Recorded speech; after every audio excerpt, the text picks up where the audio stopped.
સમગ્ર મોરબી જિલ્લાની લગભગ 550 જેટલા પોલીસ જવાનો, દરેક પોલીસ સ્ટેશનમાં એક એક ટીમ અને મોરબી શહેરમાં લગભગ 6 ટીમો અમે બનાવેલી છે. અલગ અલગ પોઈન્ટ ઉપર જેમ અત્યારે તમે જોઈ રહ્યા છો તેમ કાળા કાચની ગાડી, મોડિફાઈડ સાયલેન્સરવાળી, નંબર પ્લેટ વગરની, અલગ અલગ ટ્રાફિકના નિયમોનું ઉલ્લંઘન કરતા હોય એવા વ્હીકલોની અમે આજે ચેકિંગ કરી રહ્યા છીએ. કોઈ નશાકારક વસ્તુ મળી જાય તો પણ અમે અને પીધેલી હાલતમાં જો વાહન ચલાવશે તો પણ અમે કાયદેસરની કાર્યવાહી કરીશું.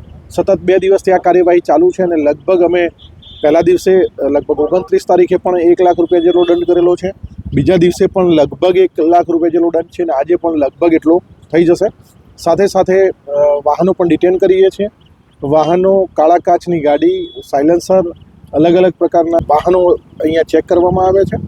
સાથે સાથે અત્યારે LCB અને SOG જે છે એ ફાર્મ હાઉસ અને અલગ અલગ રેસ્ટોરન્ટ, ધાબા અને રિસોર્ટ છે ત્યાં પણ ચેકિંગની કાર્યવાહી ચાલુ છે. જરૂર પડે ડ્રોન, પણ અહીંયા એટલું બધું કંઈ દેખાતું નથી, પણ જરૂર પડશે તો ડ્રોનનો પણ ઉપયોગ કરવામાં આવશે.